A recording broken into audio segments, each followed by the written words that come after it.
సాయిరామ్. సమర్థ సద్గురు సాయినాథ్ మహారాజ్ కీ జై. ముందుగా మన సాయి కుటుంబ సభ్యులందరికీ నమస్కారం అండి. అందరూ కూడా సుఖంగా, సంతోషంగా, ఆరోగ్యంగా బాగుండాలని మనస్ఫూర్తిగా కోరుకుంటూ ఈరోజు వీడియో మొదలు పెడుతున్నాను. ఇక ఈరోజు వీడియోలో బాబాగారు ఏం చెబుతున్నారు అంటే, తల్లి నమ్మకంతో ఈ బాలరాముణ్ణి తాకు, ఊహించని అదృష్టం, ఐశ్వర్యం రెండూ కూడా నీకు దగ్గర చేస్తాను అని బాబాగారు అంటున్నారండి. ఈ శనివారం రోజున బాబాగారు ఏం చెబుతున్నారో ప్రతి ఒక్కరూ కూడా నమ్మకంతో బాలరాముణ్ణి తాకి చూద్దాం. ఊహించని అదృష్టమే వస్తుందో, ఐశ్వర్యం వస్తుందో అంతా కూడా ఆ భగవంతుడు చూసుకుంటాడు. ఇప్పుడున్న కష్టాలన్నీ కూడా దూరం చేయడానికి బాబాగారు ఇస్తున్న ఈ అవకాశాన్ని మనం వదులుకోకూడదు. బాబాగారు ఇచ్చే సందేశం తప్పకుండా మనకు ఉపయోగకరంగానే ఉంటుంది. ఏదైనా సరే బాబాగారు మన మంచి కోసమే చెబుతూ ఉంటారు. మరి బాబాగారు ఈరోజు ఏం చెబుతున్నారో విని అర్థం చేసుకుందాం. ముందుగా బాబాగారి మీద నమ్మకంతో ప్రతి ఒక్కరూ కూడా మనస్ఫూర్తిగా బాలరాముణ్ణి తాకి చూద్దాం. వెంటనే బాబాగారు చెప్పే ఈ సందేశం తెలుసుకుందాం. తల్లి, నీ జీవితం సంతోషంగా మారడానికి అతి దగ్గరలో ఉన్నావు. ఈరోజు ఈ బాలరాముణ్ణి రూపంలో నీకు సందేశం ఇస్తున్నాను. ఇది ఊహకందని అదృష్టం, ఐశ్వర్యం కలిసి వచ్చేలా చేస్తుంది. నీ జీవితం ఇక సంతోషంగా ఉండడానికి నేనిచ్చే ఈ వరాన్ని నువ్వు కాదనకూడదు. నీ జీవితమే మారిపోతుంది. ప్రతిరోజు నీ సమస్యని నాతో చెప్పుకుంటున్నావు. ఆ సమస్య తీరిపోవాలని ఎన్నో రోజులుగా నేను కూడా ప్రయత్నం చేస్తున్నాను. నీ బాధని తొలగించడానికి ఈ సాయి ఈ అద్భుతమైనటువంటి సందేశాన్ని నీకు అందిస్తున్నాడు. తల్లి, నీకు మంచి రోజులు ప్రారంభం కానున్నాయి. నీకు త్వరలోనే చేతి నిండుగా ధనం అందుతుంది. అది లేదనే కదా ఇన్ని రోజులు నువ్వు ఎన్నో ఇబ్బందులు పడుతున్నావు. అప్పుల బాధలతో, ఆర్థిక సమస్యలతో బాధపడినట్టు కళ్ళారా చూస్తున్నాను తల్లి. నా బిడ్డ పడుతున్న ఆవేదన నేను చూసి తట్టుకోలేకపోతున్నాను. కానీ ఇప్పుడు ఆ ధనలక్ష్మి నిన్ను అనుగ్రహిస్తుంది. నీ ఇల్లంతా సుఖ సంతోషాలతో నింపివేయాలని, ఇంట్లోని వారందరూ కలకలలాడుతూ తిరగాలని, నీ మీద అపారమైన దయతో మీ ఇబ్బందులన్నీ తొలగిపోయి నువ్వు నీ కుటుంబంతో జీవితాంతం సుఖ సంతోషాలతో ఎప్పుడు ఎటువంటి లోటు లేకుండా ఉండడానికి అవసరమైనంత ధనం నిన్ను చేరబోతుంది. ధనం చేతికి అందింది కదా అని చెప్పి నువ్వు అనవసర ఆడంబరాలకు పోయి ధనాన్ని వృధాగా ఖర్చు పెట్టకండి.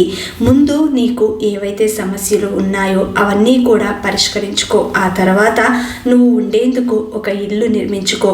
ఆ పైన పిల్లల భవిష్యత్తు కోసం దాచిపెట్టుకో. ఎంత పొదుపుగా చేసుకుంటూ ధనాన్ని వృధా చెందకుండా జాగ్రత్త పరుచుకుంటావో ఆ విధంగా నీ జీవితంలో ఎప్పుడూ కూడా డబ్బు లేకపోవడం వల్ల బాధ అనేది కలగకుండా ఉంటుంది. అంతేకాకుండా ఎంతో అదృష్టం ఉంది కాబట్టి నీకు ఇంత మంచి ప్రయోజనం చేకూరుతుంది. మీ సమస్యలన్నీ చక్కబడతాయి. మానసికంగా ఎంతో ప్రశాంతత పొందాలని, వృత్తి ధర్మం సక్రమంగా నిర్వహించుకుంటూ సుఖ సంతోషాలతో మీ కుటుంబం అంతా కూడా జీవిస్తారు. తల్లి, ఎప్పుడూ కూడా సంతోషంగా ఉంటారు అని చెప్పాను కదా. నీ ఇంట ధనరాశి పొంగే మార్గం ఒకటి ఉంది. ఆ మార్గంలో నువ్వు వెళ్ళగలిగితే ఉప్పలు తిప్పలుగా డబ్బు నిన్ను చేరుతుంది. ఎంతో కాలంగా నువ్వు చేస్తున్న వృత్తిలో ఏ మాత్రం ఎదుగుదల లేదు కదూ. ఎంత సంపాదించినా అది కుటుంబం కోసం మాత్రమే ఖర్చు పెడుతున్నావు. మొత్తం ఖర్చు అయిపోతుంది. ఎంత చేతికి వచ్చినా కూడా ఆ ధనమంతా మిగులుబాటు లేక ఎంతో ఇబ్బందులు పడుతున్నావు. దాచుకునేందుకు కొంత ధనాన్ని కూడా పోగు చేసుకోలేకపోతున్నావు.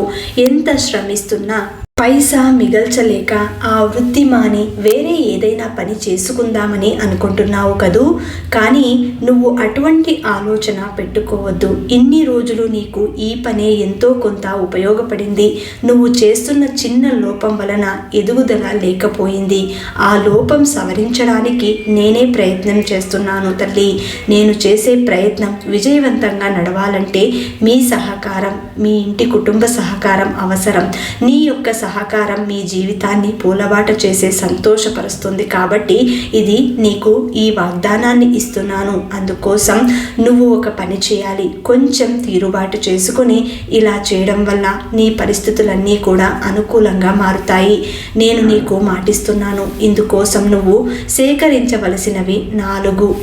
ఈ 4 ఏంటి అంటే మారేడు కాయలు. ఈ 4 మారేడు కాయలు తీసుకుని వాటికి పసుపు రాసి కుంకుమ బొట్లు పెట్టి వీటిని పూజా మందిరంలో భగవంతుని దగ్గర ఉంచి శ్రీ లక్ష్మీ కవచం చదువుతూ ఆ తర్వాత ఆ మారేడు కాయలకు ధూపం వేయాలి. వాటిని ఆ రోజు మొత్తం దేవుని గదిలోనే ఉంచాలి.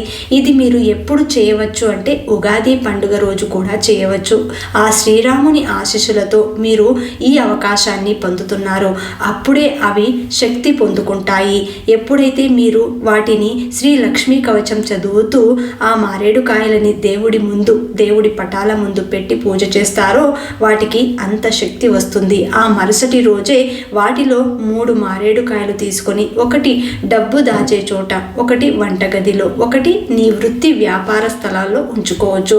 ప్రతిరోజు వాటికి ధూపం వేయాలి. ప్రతిరోజు శ్రీ లక్ష్మీ కవచం చదువుకోవాలి. కుదరని పక్షంలో మంగళ శుక్రవారాల్లో అయినా సరే కనీసం చదువుకోవడానికి ప్రయత్నం చేయండి. ఈ విధంగా ప్రతి నిత్యం మీకు డబ్బు సమస్య పోయే వరకు ప్రయత్నం చేస్తూ ఉండాలి. ఒకవేళ ఈ మారేడు కాయలు పాడైతే కొత్తవి తెచ్చి ఇప్పుడు చెప్పిన విధంగానే పూజించుకో. అంతేకాని కంగారు పడకు. ఇవి ఇలా అయిపోయాయి కదా, మాకు ఏమైనా జరుగుతుందా అని అస్సలు భయపడకు. ఏమీ కాదు. అవి నీ జీవితంలో చేసే మహిమ అనంతమైనది. కావున మంచి ఫలితం పొందుతావు. ఈ మారేడు కాయలతో చేసే పూజ చేయలేకపోయినా పర్లేదు, నేను అంతా చూసుకుంటాను. మీరు ఎలాంటి దిగులు చెందకండి. నేను చేయలేకపోతున్నాను బాబా అని బాధపడకు. నా ఆశీస్సులు మీకు ఎప్పటికీ ఉంటాయి. సమయం దగ్గర పడుతున్న కొద్దీ ఆందోళనగా భయంగా ఉంది కదా. నువ్వు ఎవరికైతే అప్పు తీర్చవలసి ఉందో వారికి మాట ఇచ్చావు, రేపట్లోగా డబ్బు ఇచ్చేస్తాను అని. కానీ ఇప్పటి వరకు నీకు రావలసిన ధనమైతే అందలేదు. అందుకే నువ్వు అధికంగా ఆందోళన చెందుతున్నావు, నీరసించిపోతున్నావు, ఎంతో మానసిక వేదనతో కుమిలిపోతున్నావు కదా. అవునా తల్లి? కనుక నేను నీకు మనసు ప్రశాంతత కలిగే ఒక మంచి వార్తనే చెబుతాను. నువ్వు అతిగా ఆలోచించి ఆరోగ్యం పాడు చేసుకోకు. నువ్వు ఎవరికైతే సొమ్ములు ఇవ్వాలో వారందరికీ ఇవ్వడానికి నీకు ధనం సమకూరుస్తాను. నీకు రావలసిన ధనమే నీకు అందుతుంది. ఆ ధనంతో అందరి అప్పులు తీర్చేస్తావు. అతి త్వరలోనే మిగతా అప్పులన్నీ కూడా తొలగిపోతాయి. నీకు ప్రశాంతత చేకూరేలాగా నేను చేస్తాను. ఆ సమయం దగ్గర పడుతుంది. కంగారు పడకు. కంగారు పడడం వల్ల ఉపయోగం ఏమీ లేదు. నీకు రావలసిన ధనం ఈ రోజు సాయంత్రానికి నీ చేతికి అందేలా చేస్తాను. నీ అప్పులన్నీ కూడా నువ్వు ఖచ్చితంగా తీర్చేలా చేస్తాను. నీకు ఆ శ్రీరాముని రక్ష ఖచ్చితంగా ఉంటుంది తల్లి. నువ్వు ఆయన ఆశీస్సులతో ఇప్పుడు ఈ సందేశాన్ని వినగలుగుతున్నావు. నీకు ఆ ధనం అందేలాగా చేయడం నా బాధ్యత. అతిగా కంగారు పడడం అన్నది నీకున్న చెడు లక్షణం. నిజమే కదా, ఏ చిన్న సమస్య వచ్చినా సరే ఎంతో కంగారు పడుతూ భయాందోళనకు గురి అవుతూ ఉంటావు. చిన్న చిన్న సమస్యలు సర్వసాధారణమని గుర్తుపెట్టుకో. నీకున్న అతి కంగారుతనం, నీకున్న చెడు లక్షణం వలన ఇంత ముప్పు తెచ్చిపెట్టుకున్నావు. లేకపోతే నీ పరిస్థితి ఇటువంటిది కాదు. ఎంతో గొప్పగా ఉండవలసిన పరిస్థితి. ఎవరి మాట వినలేదు నువ్వు. అతిగా భయపడుతూ, అతిగా కంగారు పడి ఆలోచిస్తూ లేనిపోనివన్నీ తెచ్చిపెట్టుకుని జీవితాన్ని ఆలస్యం చేసుకున్నావు. అలాంటి ఆలోచనలు, భయాందోళనలు నీ మనసుకు కలిగితే ఆ సమయంలో వెంటనే ఈ సాయి నామాన్ని తలుచుకో. నీ ఇష్ట దైవాన్ని ఆరాధించు. నీకున్న సమస్యని తొలగించడానికి కొద్దో గొప్ప ప్రయత్నం చేస్తారు. తల్లి, ఈరోజు నా మీద నమ్మకంతో ఈ బాలరాముణ్ణి తాకావు కదూ. నీకు ఒక చిన్న ఉపాయం చెబుతాను. నీ సమస్యలన్నింటినీ పోగొట్టడానికి ఇది ఎంతగానో ఉపయోగపడుతుంది. రాబోయే ఉగాది పండుగలోపు నువ్వు ఈ చిన్న పనిని ఎప్పుడైనా చేసుకోవచ్చు. నీకు అవకాశం, అనుకూలం అన్నీ సహకరించినప్పుడే దీనిని ప్రయత్నం చెయ్యి. నీ దగ్గర అయోధ్య నుండి వచ్చిన అక్షంతలు ఉన్నాయి కదా తల్లి. ఉగాది పండుగ రోజున ఆ అక్షంతలను ప్రతి ఒక్కరూ కూడా పూజించిన తర్వాత, పూజంతా పూర్తి అయిన తర్వాత మీ ఇంటి పెద్దలతో ఆశీర్వాదం తీసుకోండి. ఆ తర్వాత ఉగాది లోపు ఎవరైతే శ్రీరామకోటిని మొదలు పెడతారో వారి జీవితంలో ఉన్న కష్టాలన్నీ కూడా ఆ రాముడే తొలగిస్తాడు. రాముడు పడిన కష్టాలు రాముడిని నమ్ముకున్న భక్తులు పడకూడదు అన్నది ఆయన ఆకాంక్ష.